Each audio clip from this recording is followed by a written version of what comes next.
मेरे प्रिय आत्मा, 3 मुक्ति सूत्रों के संबंध में सुबह मैंने आपसे बात की।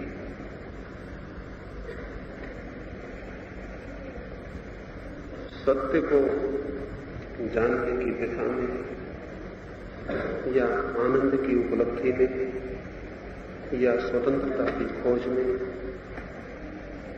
मनुष्य का चित्त सीखे हुए ज्ञान से, अनुकरण से और वृत्तियों के प्रति मूर्छा से मुक्त होना चाहिए, ये मैंने कहा। इस संबंध में बहुत से प्रश्न आए हैं, उन पर हम विचार करेंगे। बहुत से मित्रों ने पूछा है कि यदि शास्त्रों पर श्रद्धा न हो, महापुरुषों पर विश्वास न हो, तब तो हम भटक जाएंगे। फिर तो कैसे ज्ञान उपलब्ध होगा?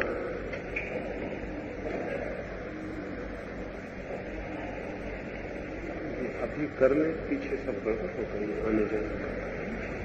अभी ऊपर आ जाएं कुछ मित्र कुर्सियों से उठकर भी, ताकि फिर पीछे जो लोग आएंगे वो उधर बैठ सके, ये गड़बड़ न हो बार बार। ऊपर आ। ऐसा प्रश्न स्वाभाविक है। मन को ये ख्याल आता है कि यदि महापुरुषों पर, शास्त्रों पर श्रद्धा न करेंगे तो भटक जाएंगे। मगर बड़े आश्चर्य की बात है, हम ये नहीं सोचते कि श्रद्धा करते हुए भी हम भटकने से कहां बच सके हैं।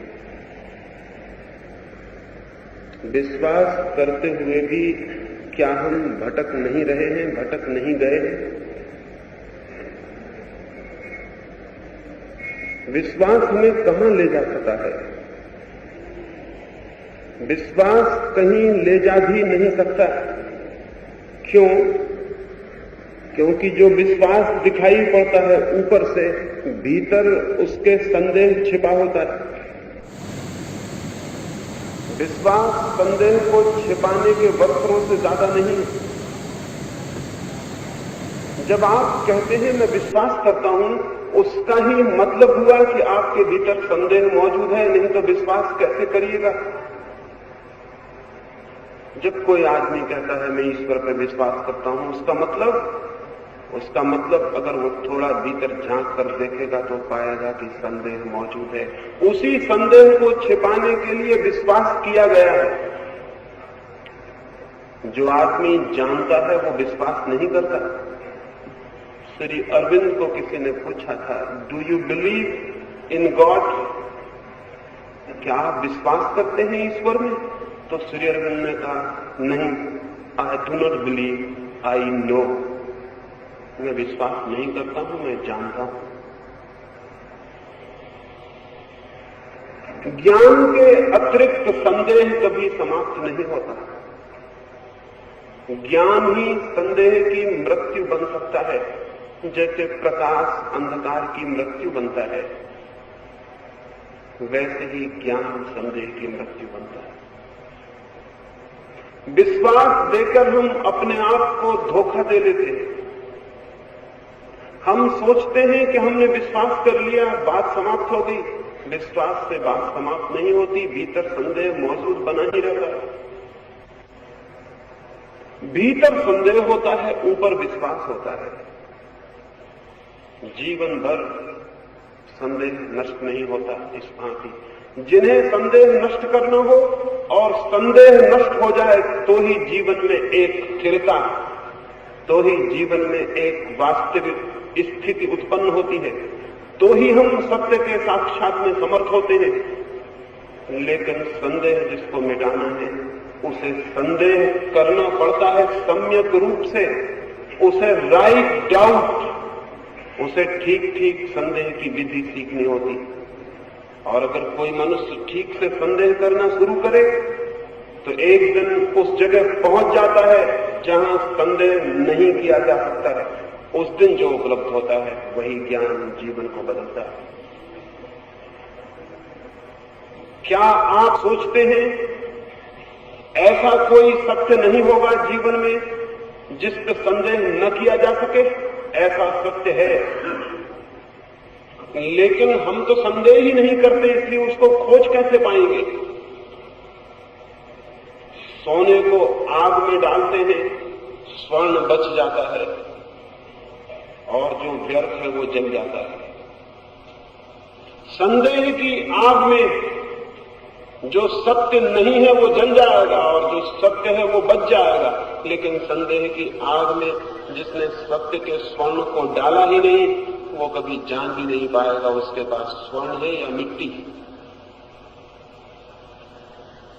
संदेह की आग में डालना जरूरी है सारे विश्वासों को, ताकि जो कचरा है वो जल जाए और जो न जल सके अछूता निकल आए अग्नि के बाहर, वो आपके जीवन को बदल देगा। वो होगा सत्य। सत्य को संदेह से डरने की जरूरत नहीं है। जो डर रहा है उसके पास सत्य नहीं होगा, उसके पास होगा थोथा विश्वास। इसलिए भय मालूम पड़ता है कि मैं कहीं भटक ना जाऊं, कहीं मैं जिस विश्वास को पकड़े हूं वो जल के राख ना हो जाए। जो जल सकता है वो जल ही जाना चाहिए, उस सोने के भ्रम में रहने की कोई जरूरत नहीं है। लेकिन ऐसा सत्य है जीवन में जो कोई भी संदेह जिसे नहीं जला पाते, जो संदेह की अग्नि से सुरक्षित बाहर निकल आता है। एक व्यक्ति था देकार्त, उसने संदेह करना शुरू किया ईश्वर पर, जगत पर, शास्त्रों पर, सब पर। उसने तय किया कि मैं उस समय तक संदेह किए चला जाऊंगा जब तक मुझे कोई ऐसी चीज उपलब्ध न हो जाए जिस पे मैं संदेह करना भी चाहूं तो न कर सकूं। जहां जाके मेरी संदेह की नौका जिस चट्टान से जाके टकरा के चूर चूर हो जाएगी, उसी चट्टान को मैं नमस्कार करूंगा और कहूंगा ये सत्य है।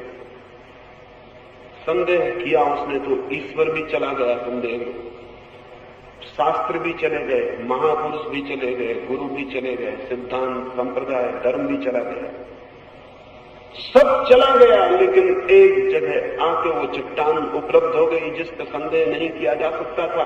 वो चट्टान थी स्वयं की चट्टान। अंत में उसने चाहा कि मैं अपने पर भी संदेह करूं कि मैं हूं या नहीं, लेकिन उसे पता चला अगर मैं ये भी कहूं कि मैं नहीं हूं तो भी ये मेरे होने का ही प्रमाण बनता है। अगर मैं संदेह करूं अपने पर तो मेरा संदेह भी मेरे होने को सिद्ध करता है। इस जगह आकर संदेह टूट गया, स्वयं पर संदेह नहीं किया जा सकता। एक फकीर था नसरुद्दीन, एक सांझ मित्रों के साथ बातचीत में संलग्न रहा और नसरुद्दीन की बातें इतनी मीठी और इतनी प्रीतिपूर्ण थी कि रात के कब 12 बज गए मित्रों को भी पता ना चला। रात के भोजन का समय चूक गया। फिर नसरुद्दीन बोला अब मैं जाता हूं। तो उसके मित्रों ने कहा तुमने हमारे रात्रि का भोजन भी चुका दिया और अब तो घर लोग सो चुके होंगे, हम भूखे ही सोना पड़ेगा आज रात। नसरुद्दीन ने कहा घबराओ मत, मेरे साथ चलो, आज मेरे घर ही भोजन कर लें। 20 मित्रों को लेकर आधी रात नसरुद्दीन घर पहुंचा। जोश में निमंत्रण तो दे दिया, जैसे जैसे घर के पास पहुंचा और पत्नी की याद आई वैसे वैसे डरा। रात आधी हो गई थी, बिना खबर दिए 20 लोगों को भोजन के लिए लाना, पत्नी क्या कहेगी? और फिर आज दिन भर से वो घर लौटा भी नहीं था और वो तो फकीर था, सुबह आटा मांग लाता था, उसी से सांझ भोजन बनता था, आज आटा भी नहीं ला पाया। मुश्किल होगी। द्वार पर जाकर उसे लगा कठिनाई होगी खड़ी। उसने मित्रों से कहा तुम रुको जरा, मैं भीतर जाऊं, अपनी पत्नी को समझा लो। मित्र भी समझ गए, पत्नियों को बिना समझाए बड़ी कठिनाई है ऐसी स्थिति में। मित्र बाहर रुक गए, नसरुद्दीन भीतर गया। पत्नी तो आग बबूला होकर बैठी थी, दिन भर से उसका कोई पता न था, घर में चूल्हा भी नहीं जला, मांग कर आटा ही नहीं लाया गया। और जब उसने जाके कहा कि 20 मित्रों को भोजन के लिए निमंत्रण देके ले आया हूं, तो उसकी पत्नी ने कहा, तुम पागल हो गए हो, कहां थे दिन भर? भोजन का सवाल कहां है? हमारे लिए भी आटा नहीं भोजन का। मित्रों को तो कोई सवाल उठता नहीं। जाओ उन्हें वापस लौटा दो। नसरुद्दीन ने कहा, मैं कैसे वापस लौटाऊं? एक काम कर, तू जाके उनसे कह दे कि नसरुद्दीन घर पे नहीं है। उसकी पत्नी ने कहा, ये और अजीब बात आप मुझे समझा रही हैं। आप उन्हें लेके आए हैं और मैं उनसे जाके कहूं कि नसरुद्दीन घर पर नहीं है?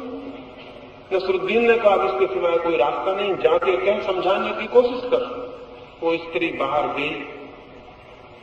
उसने मित्रों से पूछा, आप कैसे आए? वो मित्रों ने कहा, आए नहीं, लाए गए हैं, निमंत्रित हैं। आपके पति भोजन का निमंत्रण देकर ले आए। उसने कहा, मेरे पति वो तो दिन भर से आज घर में नहीं है, उनका कोई पता नहीं है। मित्र हंसने लगे। उन्होंने कहा, खूब मजाक हो गई ये तो, वे ही हमें लिवा के लाए हैं। ऐसा कैसे हो सकता है कि वे घर पर न हो? वे भीतर मौजूद हैं। मित्र विवाद करने लगे और आखिर में उनकी पत्नी से बोले कि आप हट जाओ, हम भीतर जाके देख लेते हैं, अगर नहीं है तो। नसरुद्दीन को भी क्रोध आ गया। वो बाहर निकल के आ गया और उसने कहा, क्यों विवाद किए चले जा रहे हो? ये भी तो हो सकता है कि नसरुद्दीन आपके साथ आए हो, फिर पीछे के दरवाजे से निकल गए। नसरुद्दीन खुद ही आकर ये कहने लगे कि ये भी तो हो सकता है कि नसरुद्दीन आपके साथ आए हो, फिर पीछे के दरवाजे से निकल गए हो। मित्रों ने कहा, पागल हो गए हो, क्रोध में तुम्हें समझ नहीं आ रहा, तुम खुद ही ये कह रहे हो कि मैं नहीं हूं। ये कैसे हो सकता है? ये तो तुम्हारे होने का प्रमाण हो गया। एक जगह है केवल जहां संदेह खंडित हो जाते हैं, गिर जाते हैं, वो है स्वयं का अस्तित्व, वो है स्वयं की आत्मा। लेकिन हम संदेह करते ही नहीं, तो इस बिंदु तक हम कभी पहुंच ही नहीं पाते। संदेह की यात्रा किए बिना कोई सत्य की मंजिल पर न कभी पहुंचा है, न पहुंच सकता है। हम तो विश्वास कर लेते हैं, इसलिए निसंदिग्ध सत्य का कभी कोई अनुभव नहीं हो पाता। और जब हमें कोई ऐसा सत्य ही न मिलता हो जो निसंदिग्ध है, जो इंडुबिटेबल है, जिस पर शक नहीं किया जा सकता, तो हम सत्य की खोज भी कैसे करें? जब कोई स्वयं की चेतना के पास आके ये अनुभव करता है कि नहीं, इस पर संदेह असंभव है, तब इसकी खोज में और गहरे उतर सकता है। इसलिए मैंने कहा, घबराए ना विश्वास को छोड़ने से। विश्वास को पकड़ने के कारण ही आप सत्य को नहीं पकड़ पा रहे। जिन हाथों में विश्वास की राख है, उन हाथों में कभी सत्य का अंगार नहीं हो सकता है। सत्य को जो छोड़ता,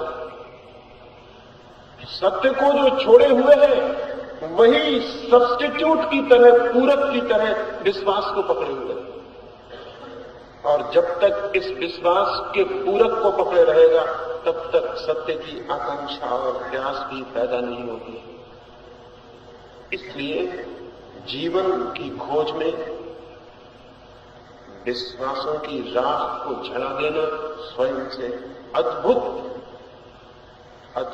अर्थ, बहुत महत्वपूर्ण अर्थ रखता है। लेकिन हमें ये समझाया जाता रहा है कि विश्वास के कारण ही हम जीवन में कहीं पहुंच सकते हैं। झूठी है ये बात, 100% झूठी है। आज तक जो भी व्यक्ति कहीं पहुंचे हैं, उनमें से कोई भी विश्वास के कारण नहीं पहुंचा। जो भी पहुंचे हैं वे खोज के कारण पहुंचे हैं। और खोज कौन करता है? खोज वही करता है जो संदेह करता है। जो संदेह ही नहीं करता, वो खोज कैसे करे? न तो आस्तिक खोज करते हैं और न नास्तिक। आस्तिक मान लेते हैं बिना जाने कि ईश्वर है, नास्तिक मान लेते हैं बिना जाने कि ईश्वर नहीं है। ये दोनों विश्वास हैं,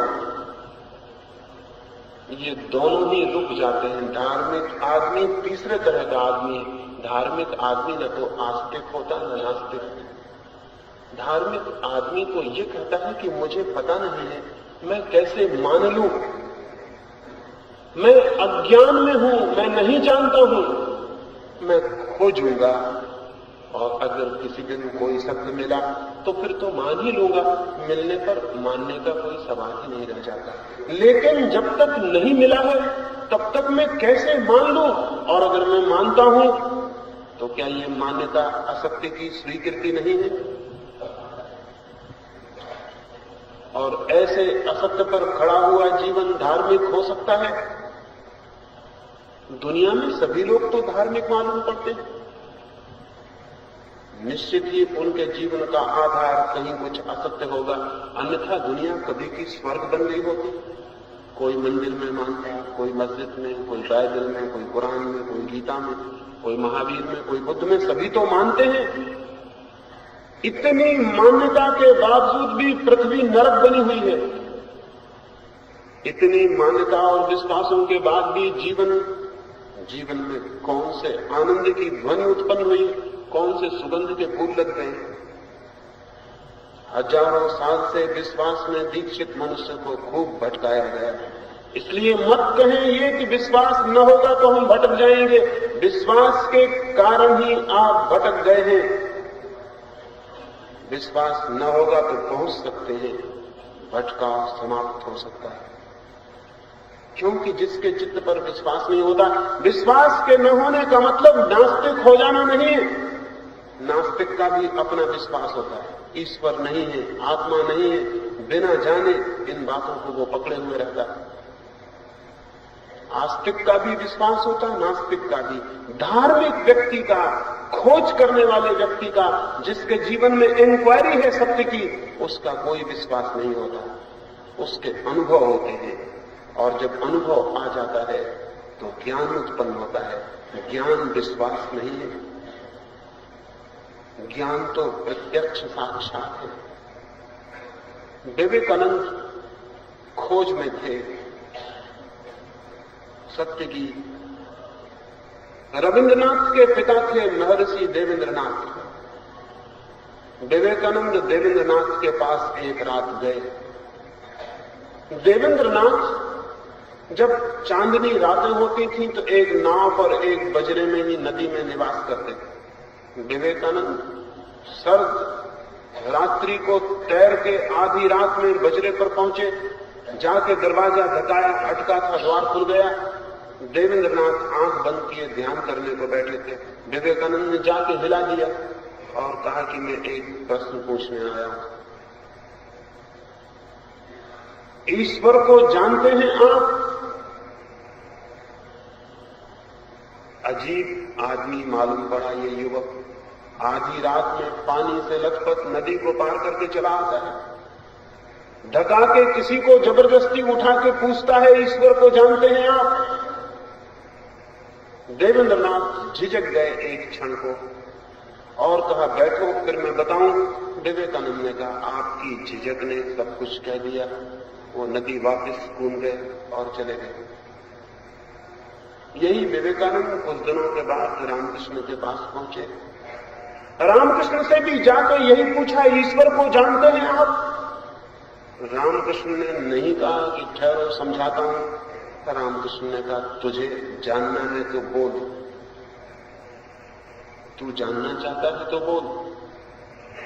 मैं जानता हूं या नहीं जानता, इसे पूछने से क्या फायदा? तुझे जानना है तो बोल। विवेकानंद बाद में कहते, देवेंद्रनाथ की श्रद्धा थी कि ईश्वर है, रामकृष्ण का अनुभव था। श्रद्धा झिझक गई क्योंकि पीछे संदेह था। कहूं कैसे कहूं कि मैं जानता हूं?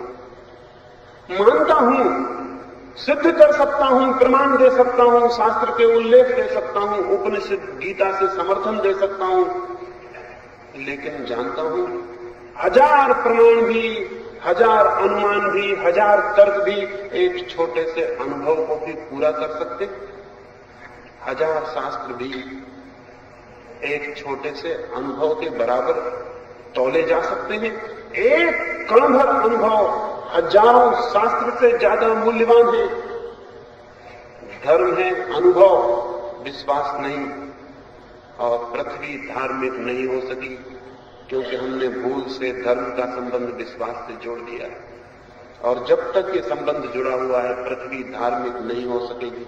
आप देखते हैं रोज धर्म हारता जा रहा है। रोज विज्ञान बढ़ता जा रहा है, धर्म हारता जा रहा है। क्या आपको पता है कि विज्ञान की ताकत क्या है? विज्ञान की ताकत है संदेह, और धर्म की कमजोरी क्या है? धर्म की कमजोरी है विश्वास। विज्ञान कर रहा है संदेह, संदेह के माध्यम से कर रहा है खोज, खोज से उपलब्ध हो रहा है किन्हीं निसंदिग्ध तत्वों को, और धर्म कर रहा है आंख बंद करके विश्वास। विश्वास से खोज हो जाती बंद, उपलब्धि नहीं होती कुछ भी, सिर्फ बैठे रह जाते हैं लोग। धर्म हार रहा है विज्ञान के समक्ष। इसे ऐसा भी कह सकते हैं, विश्वास हार रहा है संदेह के समक्ष।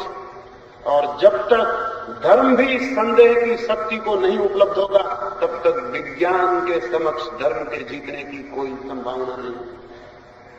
अगर चाहते हैं कि कभी धर्म जीत जाए इस बड़े संघर्ष में, अगर चाहते हैं कि कभी धर्म लोगों के जीवन में प्रतिष्ठित हो जाए, तो समझ लें ठीक से इस बात को कि संदेह के बिना, खोज के बिना, अनुभव के बिना धर्म कभी भी प्रतिष्ठित नहीं हो सकेगा। लेकिन हम धर्म को प्रतिष्ठित करने के ख्याल से विश्वास की शिक्षाओं को और जोर से चिल्लाने लगते हैं कि विश्वास करो, विश्वास करो, और हमें पता नहीं कि यही शिक्षा धर्म को डुबा रही है। जिसको आप समझ रहे हैं धर्म का आधार, वही धर्म की बीमारी है, आधार नहीं। सोचें, आने वाली पीढ़ियों को और बच्चों को आप विश्वास नहीं करवा पा रहे हैं, इसलिए आप बच्चों को गाली दे रहे हैं कि अविश्वासी पैदा हो गए हैं और ये धर्म को डुबा देंगे। गलती है आपकी। आपकी पीढ़ियों ने पहली दफा ठीक से संदेह पैदा शुरू किया है। गलती नई पीढ़ी की नहीं है जो संदेह कर रही, गलती आपकी है कि आप उनके संदेह को धार्मिक नहीं बना पा रहे। आप तो संदेह के दुश्मन हैं, तो आप संदेह को धार्मिक बना ही नहीं सकेंगे कभी। और अगर आप संदेह को धार्मिक नहीं बना सकते, तो इसको भविष्यवाणी समझ ले सकते हैं कि धर्म के सूरज का अस्त हो चुका है, अब ये धर्म जिंदा नहीं रह सकेगा। अगर आने वाली पीढ़ियों की जिंदगी में धर्म को देखना है आपको, तो ठीक से समझ लें, विश्वास के द्वारा उन पीढ़ियों को नहीं समझाया जा सकता। विश्वास से केवल उनको समझाया जा सकता था जो अशिक्षित थे, बुद्धिहीन थे, जिनके जीवन में तर्क और विचार नहीं था। आने वाली पीढ़ियां विचार और तर्क में प्रतिष्ठित हो रही हैं, विज्ञान में दीक्षित हो रही हैं, विज्ञान से परिचित हो रही हैं। वे संदेह के बल को समझ रही हैं, वे विश्वास की कमजोरी के लिए राजी नहीं हो सकती। आप जिम्मेवार हैं। अगर नए बच्चे अधार्मिक हो जाएंगे तो ये पाप आप पर होगा, नए बच्चों पर नहीं। ये बहुत सीधी और साफ बात है।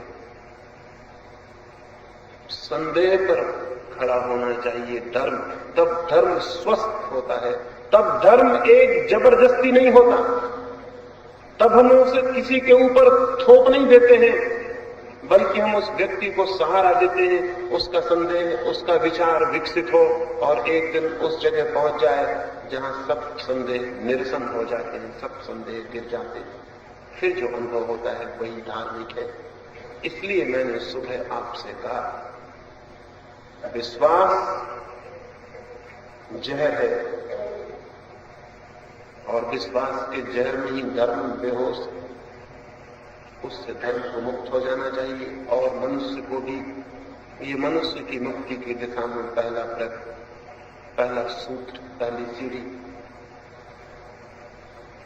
और बहुत से मित्रों ने पूछा है, आदर्श, जो मैंने दूसरा सूत्र कहा कि आदर्श हट जाने चाहिए व्यक्तित्व के सामने से, तो उन्होंने कहा आदर्श हट जाएंगे तो फिर व्यक्ति बनेगा क्या?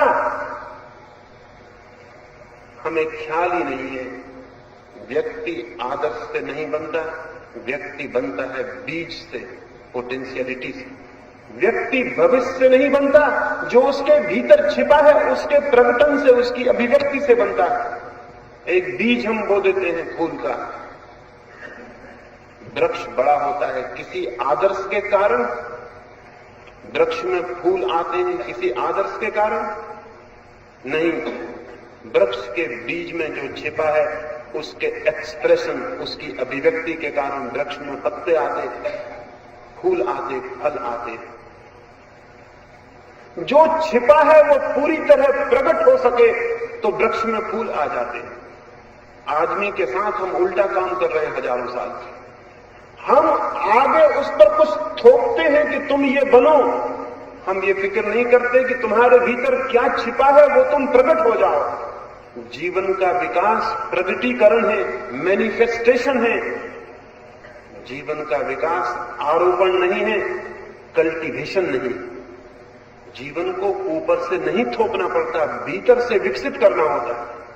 हम एक आदमी को कहते हैं महावीर जैसे बन जाओ, हम महावीर को इस आदमी के ऊपर थोपने की कोशिश करते हैं बिना ये जाने कि इस आदमी का बीज क्या है, इस आदमी की पोटेंशियलिटी क्या है, इसके भीतर क्या छिपा है। ये गुलाब का फूल बनने को है, चमेली का, जूही का, क्या? इसको बिना जाने हम इसके ऊपर किसी को थोपने की कोशिश करते हैं। स्वभावतः परिणाम यह होता है कि जो इसके भीतर छिपा है वो कुंठित हो जाता है, वो वहीं ठहर जाता है, स्टेगनेंट हो जाता है, जड़ हो जाता है। फिर इसके प्राण तड़फड़ाते हैं, क्योंकि जो भीतर छिपा है अगर प्रकट ना हो सके तो जीवन दुख, चिंता, एंजाइटी, फ्रस्ट्रेशन से भर जाता है। जीवन की एक ही खुशी है, एक ही आनंद, एक ही मुक्ति कि जो मेरे भीतर छिपा है वो पूरी तरह प्रकट हो जाए, पूरी फ्लावरिंग हो जाए, उसका पूरा फूल विकसित हो जाए। लेकिन हमने अब तक जो किया है वो उल्टा है। भीतर जो छिपा है उसे प्रकट करने की कोशिश नहीं, बाहर जो दिखाई पड़ता है उसे थोपने की चेष्टा। ये दोनों उल्टी बातें। अगर मैं किसी बगिया में चला जाऊं और वहां जाके गुलाब के फूल को कहूं तू कमल का फूल हो जा, चमेली को कहूं तू चंपा हो जा, पहली तो बात, फूल मेरी बात सुनेंगे नहीं। फूल आदमियों जैसे ना समझ नहीं होते कि हर किसी की बात सुनने को इकट्ठे हो जाए, सुनेंगे ही नहीं। मैं चिल्लाता रहूंगा, फूल अपनी मौज में हवाओं में तैरते रहेंगे, फिक्र भी नहीं करेंगे कि कोई समझाने आया हुआ। लेकिन हो सकता है आदमी के साथ रहते रहते कुछ फूल बिगड़ गए हों, सोबत का बुरा असर पड़ता ही। हो सकता है कुछ फूल उपदेश सुनने के प्रेमी हो गए और मेरी बात सुन ले तो उस बगिया में बड़ा उत्पात मच जाए। फिर उस बगिया में एक बात तय है, फूल पैदा ही नहीं होंगे, क्योंकि गुलाब कोशिश करेगा कमल होने की, चमेली कोशिश करेगी चंपा होने की। गुलाब के भीतर कमल होने की कोई संभावना ही नहीं है। कमल होने की कोशिश में कमल तो हो ही नहीं सकेगा, ये असंभव है। लेकिन दूसरी दुर्घटना घट जाएगी, कमल होने की कोशिश में वो गुलाब भी नहीं हो पाएगा,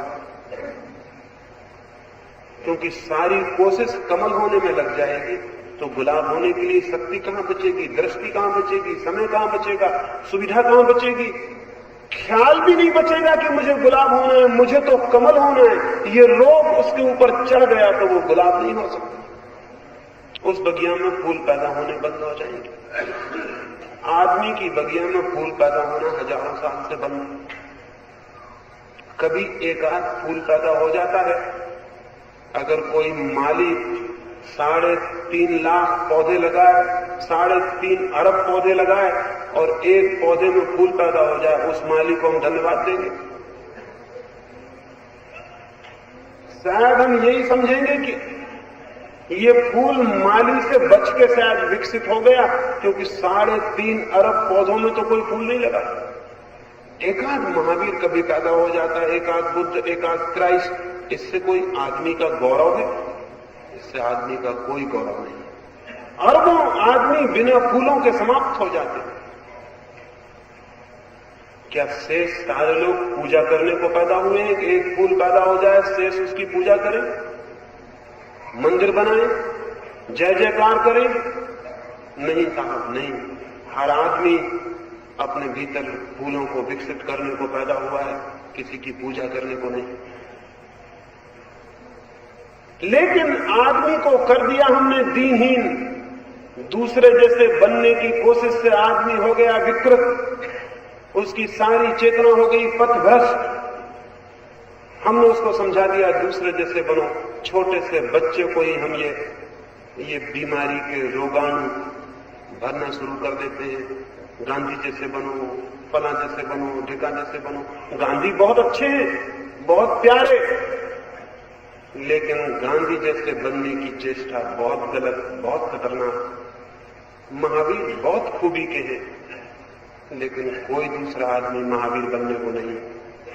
एक एक आदमी अनूठा और अलग और पृथक है, कोई आदमी किसी दूसरे जैसा नहीं। तो आदर्श मनुष्य को आत्मच्युत कर देते, उसे भटका देते। आदर्श भटका देते हैं, आदर्श ने भटकाया हुआ है। इसलिए जो आप पैदा हुए हैं जो क्षमता लेकर, वो क्षमता वैसी ही पड़ी रह जाती, वो कभी विकसित नहीं होती। मेरा कहना है आदर्श नहीं, आत्मा। बाहर कोई आदर्श नहीं है किसी के लिए, भीतर छिपा है बीज। और उस बीज की तलाश तभी हो सकती है जब बाहर का आदर्श हम छोड़ें, अन्यथा उस बीज की खोज भी नहीं हो पाती। उस बीज पर ध्यान ही नहीं जा पाता। कभी आपने सोचा कि आप क्या होने को पैदा हुए? कभी आपने सोचा कि आप कौन सी क्षमता आपके भीतर छिपी है? खोजा आपने उस क्षमता को? क्या है मेरे भीतर? गुलाब का फूल, चमेली का, घास का फूल, क्या है मेरे भीतर? और स्मरण रहे, एक घास का फूल भी जब पूरी तरह खिलता है तो किसी गुलाब, किसी कमल से पीछे नहीं होता। एक घास का फूल भी जब पूरी शान से खिलता है और हवाओं में अपनी सुगंध बिखेर देता है और हवाओं पर तैरता है, तब उसका आनंद किसी कमल और किसी गुलाब से कम नहीं होता। और परमात्मा की दृष्टि में घास के फूल का कोई विरोध नहीं। हवाएं फर्क नहीं करती कि गुलाब के फूल पर ज्यादा देर ठहर जाएं, घास के फूल पर कम। सूरज की रोशनी फर्क नहीं करती कि कमल के लिए ज्यादा रोशनी दे दे, घास के फूल से कह दे शूद्र तू ठहर, तू सामान्य आदमी, तू कहां बीच में आता? नहीं, प्रकृति कोई भेद नहीं करती, सब भेद आदमी के बनाए हुए। हर आदमी जो हो सकता है वही होना चाहिए उसे, किसी दूसरे के अनुसरण की कोई आवश्यकता नहीं। लेकिन इसका ये मतलब नहीं है कि मैं ये कह रहा हूं कि महावीर को आप न समझें। महावीर को खूब समझें, बुद्ध को खूब समझें, राम को खूब समझें, और जितना आप समझेंगे उतना ही आप पाएंगे कि अनुकरण करना ठीक नहीं। क्योंकि समझने से आपको पता चलेगा ये आदमी किसी का अनुकरण किया ही नहीं, तो मैं इसका अनुकरण कैसे करूं? आज तक दुनिया का कोई महापुरुष किसी का अनुगामी नहीं है। इसको उल्टा भी कह सकते हैं, चूंकि वो किसी का अनुगामी नहीं है इसीलिए महापुरुष हो सका है, और आप अनुगामी हैं इसलिए आपके भीतर महानता का जन्म नहीं हो सकता। आप अनुगामी होने से खुद हीन हो गए अपने हाथों। आपने स्वीकार कर ली अपनी इंफीरियरिटी, अपनी हीनता आपने मान ली कि मैं तो अनुगामी हूं, अनुयायी हूं। किसी के पीछे जाना मनुष्य की आत्मा का सबसे बड़ा अपमान। इसलिए मैंने कहा कि आदर्श नहीं चाहिए, निजता चाहिए, खुद के व्यक्तित्व में छिपे हुए बीजों को विकास करने की क्षमता, उनका अनुसंधान। आदर्श से बंधा हुआ व्यक्ति ये कभी भी नहीं कर पाता, और आदर्श की चेष्टा से उसके जीवन में एक तरह का थोपा हुआ व्यक्तित्व, कल्टिवेटेड व्यक्तित्व पैदा हो जाता है जो बिल्कुल झूठा होता है। हम सब अपने ऊपर जो जो चेष्टाएं करते हैं आदर्श बनने की, उन सब से हम अभिनेता हो जाते हैं और कुछ भी नहीं। राम को हुए कितने दिन हुए? कोई राम पैदा नहीं होता। हाँ, रामलीला के राम बहुत पैदा हो जाते। रामलीला के राम बनना शोभापूर्ण है, रामलीला के राम बनना गरिमापूर्ण है। ये भी हो सकता है कि रामलीला का राम इतना कुशल हो जाए बार बार रामलीला करते हुए कि असली राम से अगर प्रतिस्पर्धा करवाई जाए तो असली राम हार जाए। ये भी हो सकता है, क्योंकि असली राम से भूलें भी होती हैं, चूक भी होती हैं। नकली राम से कोई भूल चूक ही नहीं होती। नकली आदमी भूल चूक करता ही नहीं, क्योंकि उसे तो सब पाठ याद करके करना होता है। राम को तो बेचारों को पाठ याद करने की सुविधा नहीं थी। सीता खो गई तो उन्हें कोई बताने वाला नहीं था कि अब किस तरह छाती पीटो और क्या कहो। जो हुआ होगा वो सहज हुआ होगा, वो स्पॉन्टेनियस था। कहीं कोई लिखी हुई किताब से याद किया हुआ नहीं था, इसलिए भूल चूक भी हो सकती। लेकिन रामलीला का राम बिल्कुल कुशल होता, उससे भूल चूक होती नहीं। उसका सब तैयार है, सब डायलॉग, सब बातें, सब पहले से निश्चित है। और फिर बार बार उसको मौका मिलता है। राम को तो एक ही दफे लीला करने का मौका मिलता है, रामलीला के राम को हर साल मिलता है। तो ये निष्णात होता चला जाता है। ये इतना निष्णात हो सकता है कि अगर दोनों आपके सामने लाके खड़े कर दिए जाए तो असली राम की कोई फिक्र ही ना करे, नकली राम के लोग पैर छुए। ऐसा एक दफा हो भी गया। चार्ली चैपलिन का नाम सुना होगा। वो एक हंसोड़ अभिनेता है। उसकी 50वीं वर्षगांठ बड़े जोर शोर से मनाई गई थी और एक उस वर्षगांठ पर एक विशेष आयोजन किया गया। सारे यूरोप और अमेरिका में अभिनेताओं को निमंत्रित किया गया कि दूसरे अभिनेता चार्ली चैपलिन का अभिनय करें। ऐसे 100 अभिनेता सारी दुनिया से चुने जाएंगे। प्रतियोगिताएं होंगी नगरों नगरों में और फिर अंतिम प्रतियोगिता होगी और उस अंतिम प्रतियोगिता में 3 व्यक्ति चुने जाएंगे जो चार्ली चैपलिन का पाठ करने में सर्वाधिक कुशल सिद्ध होंगे। उन 3 को 3 पुरस्कार दिए जाएंगे। प्रतियोगिता हुई, हजारों अभिनेताओं ने भाग लिया। एक से एक कुशल अभिनेता ने चार्ली चैपलिन बनने की कोशिश की। चार्ली चैपलिन के मन में हुआ कि मैं भी किसी दूसरे का नाम से फॉर्म भर के सम्मिलित क्यों ना हो जाऊं। मुझे तो प्रथम पुरस्कार मिल ही जाने वाला, मैं खुद ही चार्ली चैपलिन हूं, मेरा मौका और कौन दे सकेगा। और जब बात भी खुलेगी तो एक मजाक हो जाएगी, मैं तो हंसोड़ अभिनेता हूं ही, लोग कहेंगे खूब मजाक की इस आदमी ने। वो एक छोटे से गांव में जाके फॉर्म भर के सम्मिलित हो गया। अंतिम प्रतियोगिता हुई, उसमें वो सम्मिलित था 100 लोगों में, वो भी एक था, किसी को पता नहीं। वहां तो 100 चार्ली चैपलिन एक से मालूम होते थे, एक सी मूछ, एक सी चाल, एक सी ढाल, वो सब चार्ली चैपलिन थे। प्रतियोगिता हुई, पुरस्कार बटे, मजाक भी खूब हुई, लेकिन चार्ली चैपलिन ने जो सोची थी वो मजाक नहीं हुई, मजाक उल्टी हो गई। चार्ली चैपलिन को 2-3 पुरस्कार मिले। कोई अभिनेता उसके ही पाठ करने में नंबर 1 आ गया और जब पता चला दुनिया, तो दुनिया हैरान रह गई कि हद हो गई ये बात तो, कि चार्ली चैपलिन खुद मौजूद था प्रतियोगिता में और नंबर 2 का पुरस्कार मिला। तो हो सकता है महावीर के अनुयायी महावीर को हरा दे नकल करने में, बिल्कुल हरा सकते हैं, क्योंकि अनुयायी एक नकल होता है, असल नहीं।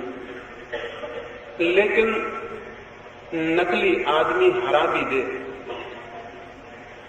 तो भी नकली आदमी है। उसके भीतर कोई आनंद, कोई प्रफुल्लता, कोई विकास, कोई पूर्णता उपलब्ध नहीं हो सकती। और इन नकली आदमियों का एक ज्वार चलता है सारी दुनिया में। अभी गांधी हमारे मुल्क में थे, गांधी के साथ हजारों नकली गांधी इस मुल्क में पैदा हो गए। उन्होंने मुल्क को डुबा दिया, वो नकली गांधियों ने मुल्क को डुबा दिया। गांधी जैसी खादी पहनने लगे, गांधी जैसा चरखा चलाने लगे, उन्होंने डुबा दिया इस मुल्क को। जो नकली गांधी पैदा हो गए थे इस मुल्क के हत्यारे साबित हुए हैं, मर्डरर्स साबित हुए, डुबा दिया इस मुल्क को। डुबाया जा रहे हैं, रोज डुबाएंगे ही, क्योंकि नकली आदमी भीतर कुछ और होता है, बाहर कुछ और। असली आदमी जो भीतर होता है वही बाहर होता है। असली आदमी बनना है तो किसी आदर्श को थोपने की कोशिश भूल के भी मत करना, अन्यथा आप एक नकली आदमी बन जाएंगे और आपका जीवन तो गलत हो ही जाएगा। आपके जीवन की गलती दूसरों तक को नुकसान पहुंचाएगी। समाज तक एक धोखा, एक प्रवंचना हो जाता, पूरा समाज एक फ्रॉड हो जाता है, क्योंकि जब सभी नकली आदमी होते हैं तो फिर बड़ी मुश्किल हो जाती है। इसलिए मैंने कहा आदर्श नहीं, लेकिन आपको डर लगता है, ये पूछा है प्रश्नों में, ये डर लगता है कि अगर आदर्श छोड़ दिया तो फिर हम बने क्या।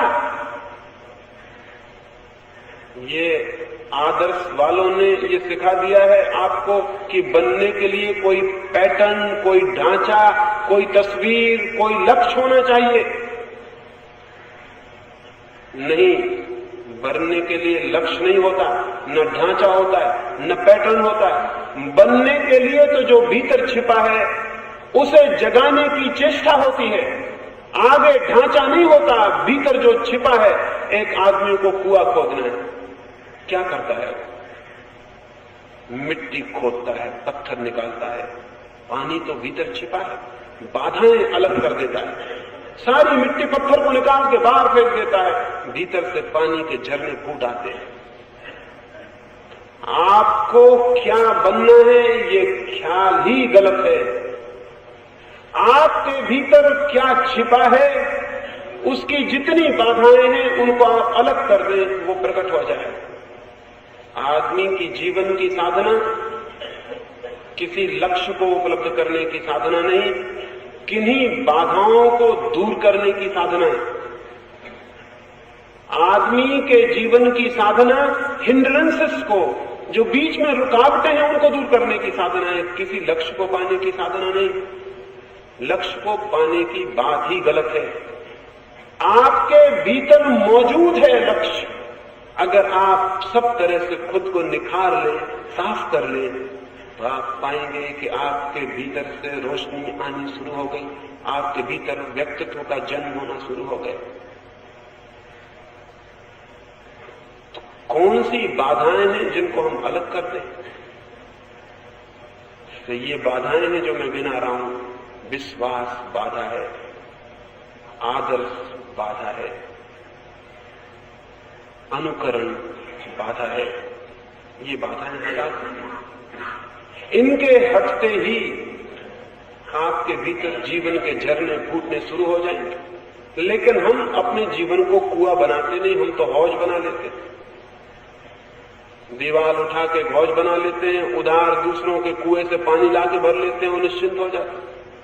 हौज भी कोई कुआं है, ऊपर से धोखा पैदा हो जाता है, इसमें भी पानी भरा हुआ है, कुएं में भी पानी भरा हुआ है।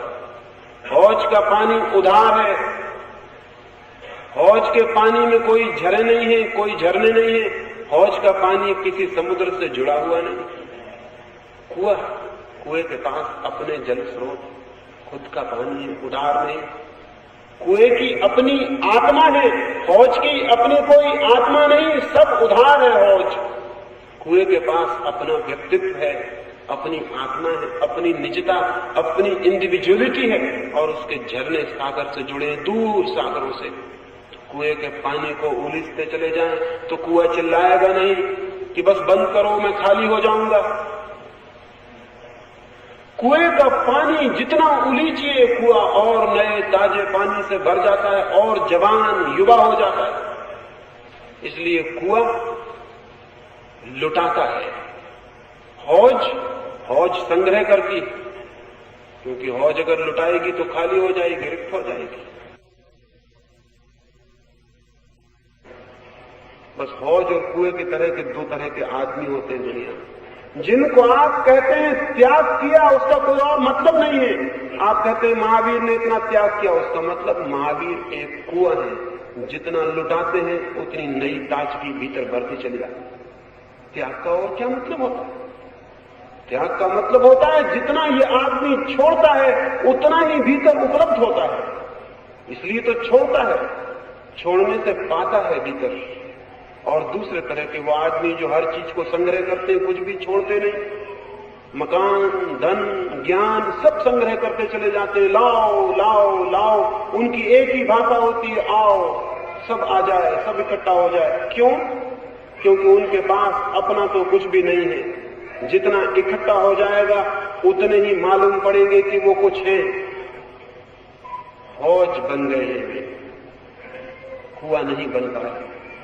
हौज का पानी सड़ जाता है, संग्रह करने वाला व्यक्तित्व भी सड़ जाता है। हौज के पानी में थोड़े दिन में कीड़े दिखाई पड़ने लगेंगे, बदबू निकलने लगेगी। संग्रह करने वाले व्यक्ति में भी थोड़े दिन में दुर्गंध, थोड़े दिन में कुरूपता पैदा हो जाती है। लेकिन जो कुआं बनता है, जो उलीझता है स्वयं को, बांटता है स्वयं को, संग्रह नहीं करता, लुटा देता है स्वयं को, उसके व्यक्तित्व में निरंतर निरंतर सौंदर्य के नए नए तल प्रकट होने लगते। उसके व्यक्तित्व से नई नई सुगंध रोज रोज जन्म पाने लगती।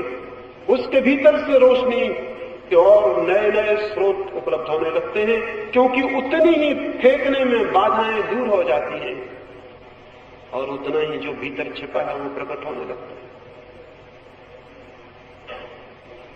जीवन की साधना स्वयं के ऊपर आए हुए आवरण, बाधाएं, पर्दे, धूल, इस सबको हटा देने की साधना है। स्वयं को पाने की साधना, लक्ष्य पाने की साधना नहीं है। जीवन खुद है अपना लक्ष्य, कहीं कोई इतर अलग कोई लक्ष्य नहीं है जीवन के सामने जिसको आपको पाना है। अकबर के दरबार में तानसेन बहुत दिन रहा। एक दिन अकबर ने तानसेन को रात में विदा करते वक्त कहा, तेरे गीत सुनकर, तेरे संगीत में डूबकर अनेक बार मुझे ऐसा लगता है तू बेजोड़ है। शायद ही पृथ्वी पर कभी किसी ने ऐसा बजाया हो जैसा तू बजाता है। लेकिन आज तुझे सुनते वक्त मुझे एक ख्याल आ गया, तूने भी शायद किसी से सीखा होगा, तेरा भी कोई गुरु होगा। हो सकता है तेरा गुरु तुझसे भी अद्भुत बजाता हो। तेरा गुरु जीवित हो तो मैं उसे सुनना चाहता हूं। तानसेन ने कहा, गुरु मेरे जीवित हैं, लेकिन उन्हें सुनना है।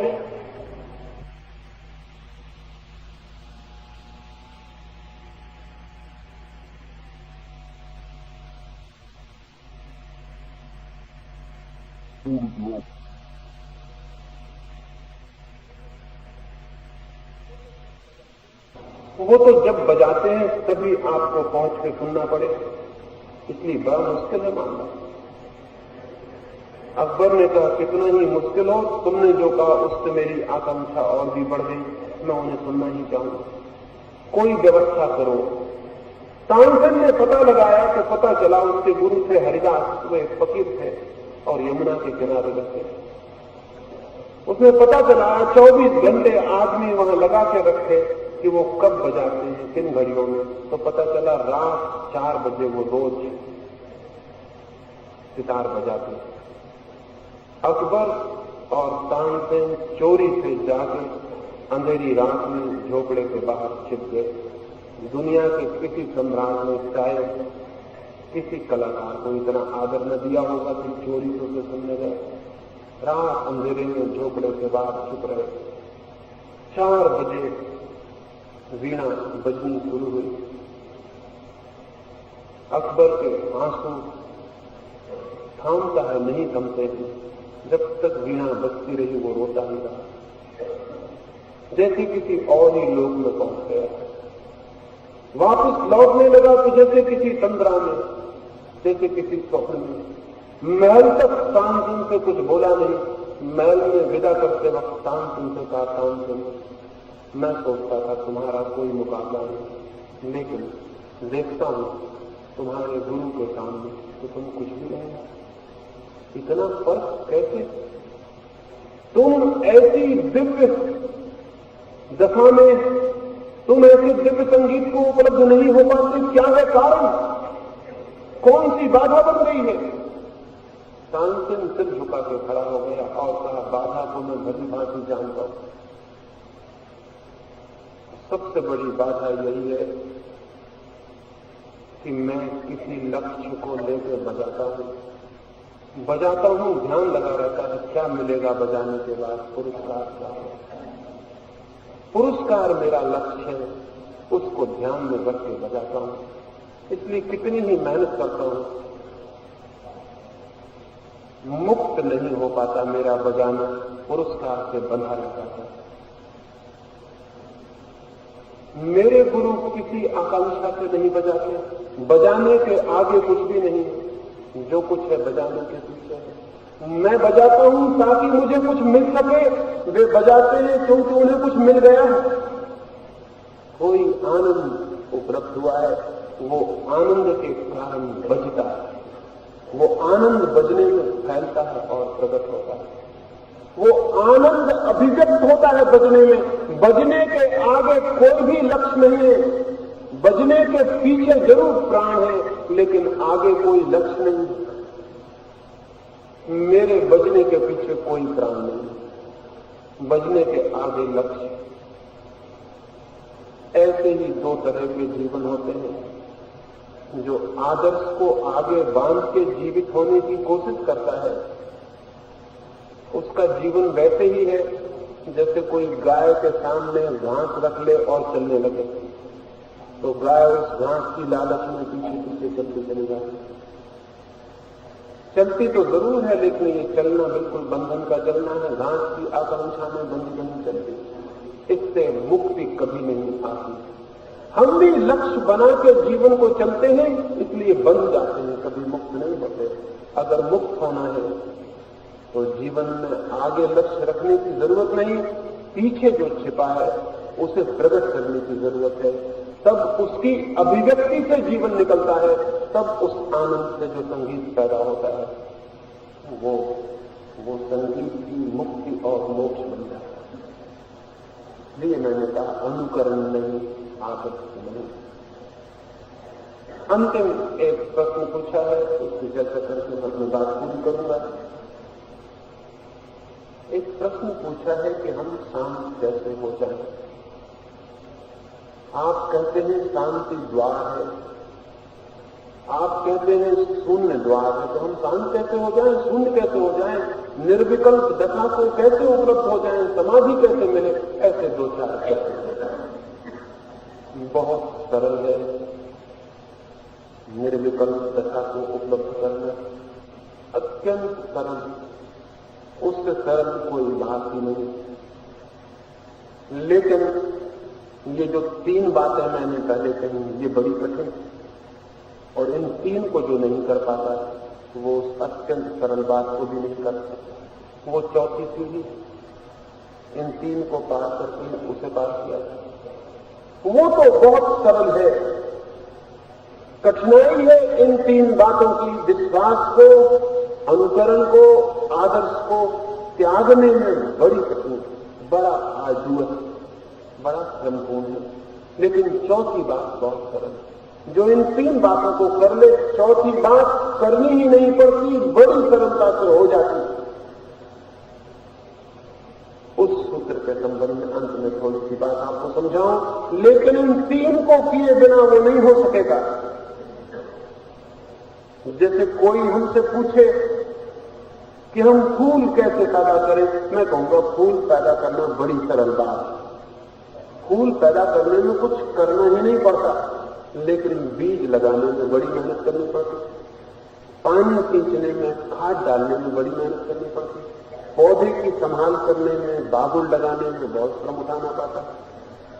फिर जब सब समझ जाती है बात, बीज अंकुर बन जाता, खाद मिल जाती, पानी मिल जाता, चारों तरफ सुरक्षा हो जाती है पौधे की, तो फूल तो अपने आप आ जाते हैं। फूल का आना कोई कठिन नहीं, कुछ भी करना पड़ता है फूल को लाने में। फूल तो अपने आप ऑटोमेटिक, पौधा तो मिल जाए, फूल आ जाते हैं। लेकिन आप कहें कि पौधे की तो बाकी बातचीत छोड़िए, हमको तो सिर्फ फूल लाना, सब मामला बहुत कठिन होगा। आप कहें कि ये तो सब ठीक है, विश्वास हमें करने दो, आदत हमें मानने दो, अनुकरण हमें करने दो, जैन हिंदू मुसलमान हमें बना रहने दो, बाकी चित्त शांत करने का, शून्य करने का कोई रास्ता हो तो बता। तो आप ऐसी बात कर रहे हैं कि पौधा तो हम लगाएंगे नहीं, बीज हम डालेंगे नहीं, पानी हम सींचेंगे नहीं, तो छोड़ो ये बातें, छोड़ दो, हमें तो इतना बता दो कि फूल कैसे आते हैं। फिर फूल नहीं आते। चित्त की निर्विकल दशा, शून्य दशा, ध्यान दशा बहुत सरल, लेकिन सीढ़ियां जो उस तक पहुंचाती हैं वे बड़ी कठिन मालूम होती हैं। और वे भी कठिन इसलिए नहीं है कि वे कठिन है, आप में साहस नहीं है जरा सा भी, इसलिए वे कठिन हो गई। साहस हो एक क्षण की देर नहीं। मैं एक नगर में था, उस नगर के कलेक्टर ने मुझे फोन किया और कहा कि मैं अपनी मां को भी चाहता हूं कि आपको सुनने के लिए लाऊं, लेकिन मेरी मां की उम्र 90 के करीब पहुंच गई और आपकी बातों से मैं परिचित हूं, तो मैं डरता हूं कि इस बुढ़िया को लाना कि नहीं लाना, क्योंकि वो तो 24 घंटे माला जपती रहती, राम राम करती रहती, सोती है तो भी हाथ में माला लिए ही सोती है। 30 वर्ष से ये क्रम चलता है। तो मैं डरता हूं इस बुढ़ापे में आपकी बातें सुन के कहीं उसको आघात और चोट न लग जाए, कहीं वो विचलित न हो जाए, व्यर्थी और अशांत न हो जाए, तो मैं लाऊं या न लाऊं, उसकी उम्र 90 वर्ष। मैंने उनसे कहा अगर उम्र कुछ कम होती तो मैं कहता दोबारा आऊंगा तब ले आना, उम्र 90 वर्ष है इसलिए मेरी आऊं, क्योंकि दोबारा मिलना हो सके इसका कोई पक्का भरोसा नहीं। वे अपनी मां को लेके आए। मैंने देखा उनकी मां माला लिए ही आई हुई, हाथ में माला उचलती ही रहती। बात सुनने के बाद वो चले गए। दूसरे दिन आए और मुझसे कहने लगे मैं बहुत हैरान हो गया, आपने तो ऐसी बातें कही कि मुझे लगा कि जैसे मेरी मां को जान के ही आप कह रहे हैं। मुझे लगा मुझसे गलती हो गई जो मैं आपको बता के अपनी मां को लाया, आप तो जैसे मेरी मां को ही सारी बातें कह रहे हो, ऐसा मुझे लगने लगा और मैं बहुत डरा हुआ रहा। लौटते में कार में मैंने अपनी मां को पूछा कि तुम्हें चोट तो नहीं लगी, कुछ बुरा तो नहीं लगा? मेरी मां कहने लगी बुरा? चोट? उन्होंने कहा माला से कुछ भी नहीं होगा। मुझे बात बिल्कुल ठीक लगी। 30 साल का मेरा अनुभव भी कहता है कि कुछ भी नहीं हुआ, मैं माला वहीं छोड़ आई। इतना साहस। तो मैंने उनसे कहा तुम्हारी मां तुमसे ज्यादा जवान। साहस व्यक्ति को युवा बनाता है, छोड़ने पर हमें जरा भी साहस नहीं है, इसलिए हम अटके खड़े रह जाते हैं। और व्यर्थ बातें भी छोड़ने का साहस नहीं है, तब तो बहुत कठिनाई हो जाती है। शून्य का पानी बहुत सरल है, साहस चाहिए। क्या करें शून्यता पाने को? इन 3 सीढ़ियों के पहले कुछ भी नहीं किया जा सकता। एक बार इन 3 सीढ़ियों के बाद बहुत कुछ किया जा सकता है। और बहुत सरल सी बात है, अगर चित्त के प्रति, चित्त में चलती हुई जो विचार की धारा है, दिन रात चल रही है, विचार और विचार और विचार, चित्त में विचारों की श्रृंखला चल रही है। जैसे रास्ते पर लोग चलते हैं, ऐसा ही चित्त में विचार चलते हैं। ये विचारों की भीड़ चल रही है चित्त में। इसके प्रति अगर कोई चुपचाप जागरूक हो जाए, साक्षी बन जाए, बस और कुछ भी ना करे। लड़ने की जरूरत नहीं, राम राम जपने की जरूरत नहीं, क्योंकि राम राम जपना खुद ही अशांति का एक रूप। एक आदमी राम राम राम राम कर रहा है, यह आदमी बहुत अशांत है और कुछ भी नहीं, क्योंकि शांत आदमी इस तरह की बकवास करता है, एक ही शब्द को लेकर दोहराता है बार बार। यह आदमी अशांति नहीं है, पागल होने के करीब है, क्योंकि हम निरंतर इस बात को मान बैठे हैं कि राम राम जपना बड़ा अच्छा है। हम फिक्र नहीं कर रहे। यही आदमी अगर एक कोने में बैठ के कुर्सी कुर्सी कुर्सी कुर्सी कहने लगे तो हम चिंतित हो जाएंगे।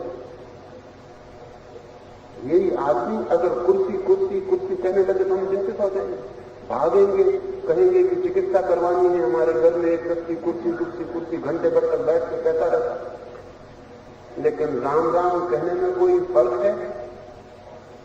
एक ही बात, कोई भी शब्द को लेकर दोहराना विक्षिप्त होने की शुरुआत, स्वस्थ होने की है। चित्त रुग्ण हो रहा है, न तो राम राम की जरूरत है जिसको आप जप कहते हैं, न मंत्रों की जरूरत है। चित्त को शांत करना है, आप और व्यर्थ की बातें दोहरा के उसको अशांत कर रहे हैं। शांत नहीं, कुछ मत दोहराइए। कोई भगवान का नाम नहीं है, कोई शब्द मंत्र नहीं है, कुछ दोहराने की जरूरत नहीं। सिर्फ चुपचाप बैठ के मन में जो अपने आप चल रहा है, कृपा करके उसको ही देखिए, अपनी तरफ से और मत चलाइए। वैसे ही काफी चल रहा है, अब आप और काहे को चलाने की कोशिश कर रहे हैं। जो मन में चल रहा है अपने आप उसके किनारे बैठ के चुपचाप देखते रहिए, बस साक्षी हो जाइए। जस्ट ए विटनेस, सिर्फ एक देखने वाले। बुरा चले तो भी निकालने की कोशिश मत करिए, क्योंकि निकालने की कोशिश में आप सक्रिय हो गए, सिर्फ साक्षी ना रहे। हटाने की कोशिश मत करिए किसी विचार को लाने की कोशिश भी मत करिए, क्योंकि दोनों हालत में आप कूद पड़े धारा में, बाहर खड़े न रहे। मन की धारा के किनारे तट पर बैठ जाइए और देखते रहिए, मन को चलने दीजिए, चुपचाप देखते रहिए और कुछ भी मत करिए। सिर्फ देखना, सिर्फ दर्शन पर्याप्त है। आप थोड़े ही दिनों में पाएंगे कि देखते ही देखते मन की धारा क्षीण होने लगी। मन की नदी का पानी सूखने लगा, जैसा आपकी गांव की नदी का सूखा रह जाता, वैसे ही मन का पानी धीरे धीरे सूखने लगेगा। आप देखते रहिए, धीरे धीरे अनुभव होने लगेगा आपको कि देखते ही देखते बिना कुछ किए मन की धारा क्षीण होने लगी है। और एक दिन आप चकित हो जाएंगे कि आप बैठे हैं और मन की धारा में कहीं कोई विचार नहीं। जिस दिन भी ये अनुभव आपको हो जाएगा, उसी दिन आपको पता चल जाएगा कि दर्शन विचार की धारा को तोड़ने की विधि है। अदर्शन मूर्छित भाव से विचार में पड़े रहना विचार को बढ़ाने की विधि है। हम मूर्छित भाव से विचार में पड़े रहते हैं, विचार को देखते नहीं। बस इसके अतिरिक्त और कोई बंधन नहीं है विचार। जिस दिन भी आप दृष्टा होने में समर्थ हो जाते हैं, उसी दिन विचार विलीन हो जाता है। और तब जो शेष रह जाता है वो है शांति, वो है निर्विकल्प दशा, वो है समाधि, वो है ध्यान, और भी कोई नाम जिसको जो मर्जी हो दे सकता है। वो है चित्त की निर्विकार स्थिति। उस दशा में ही जाना जाता है जीवन, उस दशा में ही पहचाना जाता है सत्य, उस दशा में ही मिलन हो जाता है उससे जिसे भक्त भगवान कहते हैं, ज्ञानी आत्मा कहते हैं, विचारशील लोग सत्य कहते हैं। सत्य की उपलब्धि ही मुक्ति है। उसको जानते ही व्यक्ति के जीवन में फिर कोई बंधन, कोई दुख, कोई मृत्यु नहीं रह जाती। इस दिशा में थोड़ा प्रयोग करें और देखें, क्योंकि इस दिशा में तो प्रयोग करके देखा ही जा सकता है। ये दिशा तो सिर्फ अनुभव की दिशा है। इसमें कोई और आपके साथ कोई सहयोग नहीं कर सकता, कोई आपको पकड़ के समाधि में नहीं ले जा सकता। आपको ही श्रम करना होगा। और मैं कहता हूं अत्यंत सरल है समाधि को उपलब्ध करना, अगर पहले की सीढ़ियां चढ़ने का साहस आप में है। मेरी इन बातों को इतनी शांति, इतने प्रेम से सुना, उससे बहुत बहुत आनंदित और अनुग्रहित हूं। और अंत में सबके भीतर बैठे छिपे हुए परमात्मा को प्रणाम करता हूं। मेरे प्रणाम स्वीकार करें।